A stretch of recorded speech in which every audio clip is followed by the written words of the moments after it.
네, 안녕하세요. 주필순 투자연구소 소장 주필순입니다. 예, 오늘도 외국인 매도가 지속되고 오늘 외국인 매도 8천억 나왔습니다. 예, 코스닥도 800억, 합치면 거의 9천억의 매도가 나왔고요. 선물 시장에서도 약 3,500억의 매도가 나오고 있습니다. 거의 뭐 셀 코리아를 외치고 있는 외국인인데 참 어려운 상황이 이어지고 있고, 그리고 또 미국에도 지금 연방 정부의 셧다운을 감행할 수도 있다. 예, 내일이죠. 예, 내일 예산안이 해결되지 못한다라고 하면 정말 셧다운까지 감행하겠다라는 트럼프 측의 얘기가 나와가지고 이래저래 대외적으로 불안한 시장이 이어지고 있습니다. 프로그램 매도도 오늘도 보면 거래소 시장에서 5,600억, 어제 5천억, 5,600억, 거의 이틀 만에 1조 원이 넘는 기계적인 매도가 나왔습니다. 코스닥 시장 역시 계속 나오고 있고, 거기에 기관들까지 매도에 합세하면서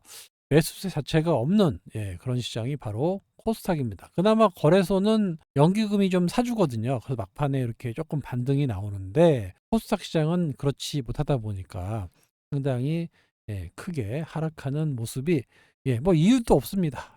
그냥 수급으로 떨어지는 정말 안타까운 시장이 이어지고 있습니다.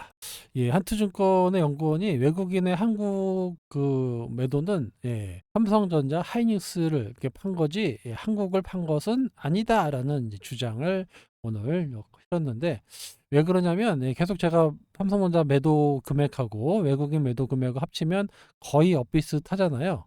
영국계 자금들이 있어요. 영국계 자금이 올해 보면 11월까지 우리나라에서 9조 6천억을 순매수한 것으로 나타났다. 얘기가 뭐냐? 지난번 시간에도 말씀드렸지만 유럽계 자금은 좀 장기적으로 가져가는 그런 자금이고, 뭐 말레이시아나 미국은 약간 한머니성으로 거의 프로그램 단타 위주로 많이 매매를 한다라고 말씀을 드렸습니다. 그래서 유럽계 자금, 한머니 자금이 아닌 좀 중장기적으로 투자할 수 있는 자금은 떨어질 때마다 매수를 하고 있다라는 겁니다. 지금의 매도는 어떻게 보면 아직까지 뭐 크게 밝혀진 건 없지만 엔캐리를 대비한 자금이 지금 현재 출현되고 있다라고 볼 수도 있어요. 또 일부는 우리나라의 투자 메리트가 좀 많이 떨어져서 미국으로 회귀한다라는 자금도 물론 있는 건 사실입니다. 하지만 좀 장기적으로 투자하고 있는 그런 유럽이나 영국 이런 나라들은 우리나라 주식을 조금씩 매집해 나가고 있다라는 겁니다. 결국에는 삼성전자로 외국인 매수세가 유입이 되는 요 타임이 우리나라 시장의 전체적인 턴어라운드 시점이다라고 볼 수가 있습니다. 하지만 외국인 매도가 지속되면서 시장을 계속해서 어지럽히고 있다라는 겁니다. 이게 또 새로운 악재죠. 머스크 압박을 하면서 21일 날 셧다운이 유력하다라는 얘기가 나오고 있습니다. 그래서 셧다운이 된다는 얘기는 정부가 일을 안 한다는 얘기예요. 마비된다는 얘기거든요. 그래서 일단 뭐 벌써 셧다운을 준비 중이다, 뭐 이런 얘기를 하고 있는데, 왜냐하면 여기 보통 3개월에 한 번씩 계속 연장을 시켰는데, 야, 이러지 말고 한도를 없애라 라고 지금 엇박을 하고 있어요. 트럼프 쪽에서는. 그래서 민주당이 못하겠다라고 하면서 그러면 셧다운을 시키겠다, 이렇게 되는 거거든요 지금. 그래서 어차피 셧다운 돼도 트럼프가 아닌 바이든 정부가 셧다운 되는 거다, 이런 거죠. 그래서 어떻게 될지는 더 봐야 되겠지만 주말간에 또 불안하게 또 한번 이벤트가 터질 것 같아요. 우리나라 경제 성장률인데 북한도 작년에는 3% 넘는 성장률을 보였는데 우리나라가 4.6, 2.7, 1.4로 계속해서 줄고 있습니다. 이번에 뭐 조금 올라갈지는 모르겠어요. 근데 미국이나 이런 거에 비해서 상당히 지금 성장률이 크게 떨어지고 있거든요. 이 성장률이 떨어진다는 얘기는 주식시장이 안 좋을 수밖에 없습니다. 어느 정도 성장률을 내줘야 주식시장도 장사를 잘하면서 올라갈 수가 있는 건데, 상당히 눈에 뜨는 거는 이번 정부에 들어오면서 상당히 많은 성장률을 깎아먹고 있었다라는 겁니다. 이때는 뭐 코로나가 터져가지고 약간 이벤트성이라고 하지만 저도 저희가 3%에서 2%대 요 사이는 나와줬거든요. 근데 내년에 2.0이라고 하는데 이것도 안 나올 것 같아요. 한 1.5에서 1.6까지도 얘기가 나오고 있어가지고 이런 면에서 상당히 어려운 상황이 좀 이어지고 있다라고 볼 수가 있습니다. 그러다 보니까 이런 것들이 원달러 환율에 다 포함이 돼요. 예, 지금 2023년 종가 기준으로 봤을 때 보시면 코스닥이 약 22.8%가 떨어졌고 코스피가 9.4% 정도 작년 동기 대비 하락했다라는 겁니다. 예.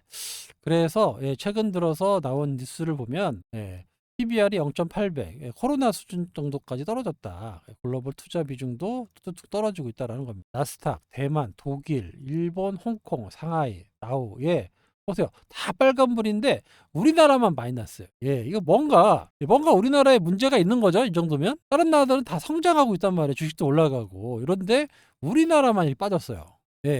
이거를 어떻게 생각할 거냐 이거. 이런 부분이 뭔가 좀 심각하게 생각을 좀 해봐야 됩니다. 상당히 뭐 저평가된 거는 맞는데 왜 이렇게 떨어졌을까? 이거를 한번 좀 당국에서 원인이 뭔지 대외 신인도 신뢰 회복을 나서줘야 됩니다. 근데 지금 사실상 무정부 상태여서 이런 점이 외국인들이 상당히 불안하게 보고 있는 겁니다. 환율이 안 떨어져요. 지금 1452원에 지금 거래되고 있는데, 여기 미국의 금리를 올려서 금리가 한 5%대까지 올라갔을 때의 환율이 지금 나오고 있고요. 금융위기 때. 이거 금융위기는 전 세계 위기잖아요. 근데 왜 우리나라만 위기냐면 이 말이에요, 지금. 물론 달러화가 강세 때문에 한다고 하는데 다른 나라의 환율 상승 속도보다 우리나라의 환율 속도가 너무 빠릅니다. 그러니까 외국인 투자가 입장에서는 가만히 앉아가지고 환차 손을 보고 있는 거예요. 다만 그나마 좀 다행인 게 주식은 매도를 하고 있는데 채권은 계속해서 사고 있어요. 이런 점에서는 상당히 좀 긍정적으로 볼 수도 있습니다. 하지만 당장 주식시장에서 매도를 하고 있다라는 점에서 상당히 환율이 빨리 안정을 찾아가야 된다. 지금은 딴 거 다 필요 없습니다. 환율 안정시켜야 돼요. 자, 미국의 10년물 금리인데요. 지금 4.5까지 올랐죠. 4.55까지 올라가 있고 요때가 그때 5%, 그 금리를 한참 올릴 때, 금리를 한참 올릴 때 주봉으로 5%대 갔답니다. 그래서 뭐 5% 이번에 트럼프 들어오면 5% 넘어서 6%까지 얘기 나오는 그런 상황이긴 한데 뭐 뚜껑을 열어봐야 알겠지만 아무튼 요 채권이 올라가면 올라갈수록 우리나라 환율이 떨어진다라고 보시면 됩니다. 왜냐하면 자금은 이자율 따라서 가기 때문에 이자율이 올라가면 이 손이 물러갈 수밖에 없어요. 그런 상황이다. 채권 수익률이 떨어지고 우리나라 원달러 환율도 좀 떨어지는 이런 상황이 나와야 본격적인 반등 패턴이 나올 수 있습니다. 일본의 엔화인데요. 엔화는 지금 전에 160엔까지 찍고 지금 아직도 뭐 이번에 좀 올랐다고 하지만 157엔이란 말이에요. 요때가 우리가 얼마였냐면 1,400원이었습니다. 1,400원대 엔화가 160엔 정도 됐었는데 지금 얼마입니까 우리?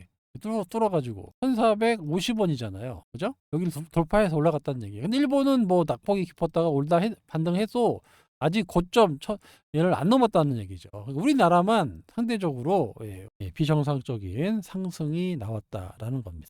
요거는 한국과 미국의 GDP 성장률 비교한 건데요. 2000년에서 2023년. 대한민국이 한 번도 미국의 성장률보다 뒤처진 적이 없어요. 보시면 여기 위에 있죠? 위에 있죠? 거기 위에 있습니다. 이때 그 코로나 터졌을 때도 위에 있었어요. 그런데 그 이후에 아까 보여드렸죠? 21년부터 2023년까지 보면 미국의 성장률보다 우리나라 성장률이 더 떨어져요. 이런 현상이 벌어진 거예요. 단 2년 동안. 과거에는 한 번도 그런 적이 없었어요. 과거에는. 단지 이 2년 동안에 이런 현상이 일어난 겁니다. 뭐가 문제가 있는 거죠. 지금 제가 봤을 때는. 뭐 정부 욕하는 건 아닌데 이거는 뭔가 문제가 있는 거죠. 우리나라가 저렇게 큰 규모를 운영하는 미국보다 성장률이 낮다는 얘기는 뭔가 문제가 있다라는 거예요. 경기 활성화를 위한 정책을 분명히 인식하고 뭘 했어야 되는데 전혀 그런 게 없었다는 겁니다. 이게 참 중요해요, 여러분. 뭘 해먹듯이 그런 거 신경 안 쓰는데 그래도 뭐 할 건 하자 이 말입니다. 저는. 마지막 날 보니까 민생 안보 협의를 위해서 여야정 협의체에 참여한다라고 이제 얘기를 하고 있는데 이거를 뭐 참여한다 안 한다가 아니라 지금 발등에 불이 떨어져 갖고 빨리 똘똘 뭉쳐야 돼요. 지금 너무 난리가 났잖아요. 지금 민주당이고 국힘이고 정부고 완전 무정부 상태 아닙니까 지금. 그럼 불안한 나라에 누가 주식 투자를 하겠어요. 외국인들 입장에서는. 그죠? 뭔가 좀, 예, 좀 똘똘 뭉쳐서, 예, 뭔가 풀어져 나가지 않으면 상당히 힘듭니다. 지금은 뭐 종목을 논하기보다는 우리나라 정세를 먼저 얘기를 해야 될 것 같아요. 그리고 나서 종목들을 봐야지, 예, 이거 뭐 답이 없습니다. 환율이 뭐 1450원, 금융위기 때의 환율인데 뭘 논할 수 있겠습니까? 그죠? 빨리 환율이 먼저 안정이 돼야 된다. 그러려면 대외 신인도도 좀 올라가야 되고 당근책이 좀 나와야 된다. 예, 이렇게 보이고요. 일단 앞으로 우리가 연말까지 거래일로 5일 남았습니다. 5일. 5거래일 남았 5일 남았는데 뭐 갑자기 급작스런 뭐 상승이 나온다라고 보장할 수는 없겠지만, 예, 없습니다. 그리고 또 내년에 또 새로운 시작이 나올 건데 그 전까지 좀 끊어내고 뭔가 자리를 좀 잡고 좀 뭘 나왔으면 좋겠어요. 예, 인센티브를 주던, 예, 뭔가 지금 때를 놓쳐버리면, 예, 우리 뭐 1,500원 넘어갑니다. 이거 힘들어져요. 예, 잡을 수가 없습니다. 가뜩이나 그러면 외환보유고도 빠져나가고, 예, 위험해져요. 예. 제발 이 경제 강요들이 좀, 예, 환율 방어에, 예, 좀 힘을 좀 써줬으면 좋겠습니다. 예, 엔화는 상당히 잘 방어하고 있잖아요. 예, 그 점이 안 되면은 우리나라 심각해집니다. 예, 여기서 못 막으면 심각해져요. 아주 심각해집니다. 이거를 뭐 외국인들이 노릴 수도 있겠죠. 예, 그러면 뭐 우리나라 주식시장 뭐 끝나는 거죠. 보이지도 않게. 예, 얼마가 빠질지, 예, 가늠할 수가 없습니다. 그죠? 그러니까 지금이 이렇게 밑꼬리 달고 반등을 줄 때 빨리, 예, 특단의 조치를 내서 지금 같은 때가 없었어요. 음봉이 이렇게 많이 지키는 월이 있었냐라는 생각이 들 정도로, 예, 우리나라가 지금 상당히 심각합니다. 예, 이거 하나 빼면은 하나, 둘, 셋, 넷, 다, 여, 일곱, 여덟, 예, 8개월 연속, 이거까지 포함하면 거의 9개월 연속 음봉이 나오는 코스닥 시장이다. 예, 이거는, 예, 이런 적이 없었습니다. 예, IMF 때도 이런 적이 없었어요. 예, 이런 현상이 지금 일어나고 있는 것, 상당히, 예, 심각한 상황이 직면에 이고 하고 있어요. 지금. 예, 어려운 상황입니다. 그래서 뭔가 조치가 있어야 된다라고, 예, 말씀을 드릴 수 있고요. 일단 환율부터 잡아야 됩니다. 예, 환율 여러분 딴 거 다 필요 없어요. 환율만 보세요.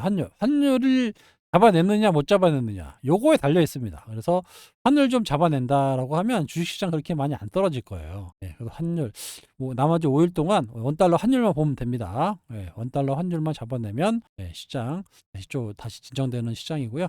아까도 말씀드렸다시피 지금은, 예, 이거는 정말 비정상적으로 하락한, 예, 이런 상황이에요. 물론 이제 과거 통계를 보면 이렇게 많이 빠지면 결국에는 이제 돌아서는데 그때가 언제인지는 알 수가 없습니다. 지나봐야 이렇게 양봉이 나오고, 예, 올라오는 거지. 암울하잖아요. 그죠? 암울하죠. 언제인지는 모릅니다. 하지만 지금도 상당히 좀 저점에 있는 이런 상황이다라는 건 확실합니다. 그래서 뭔가 변화를 줄 수 있는, 또 환율을 안정시킬 수 있는 정책, 변화, 이런 것들이 나온다라고 하면 시장은, 예, 본격적인 반등 국면이 나올 겁니다. 물론 이제 트럼프의 특유의 협상 전략 때문에 흔들 수는 있어요. 하지만 지금은 더 이상 나빠질 게 없습니다. 예, 더 이상 나빠질 게 없어요. 예, 그만큼 좋은 게 어디 있습니까?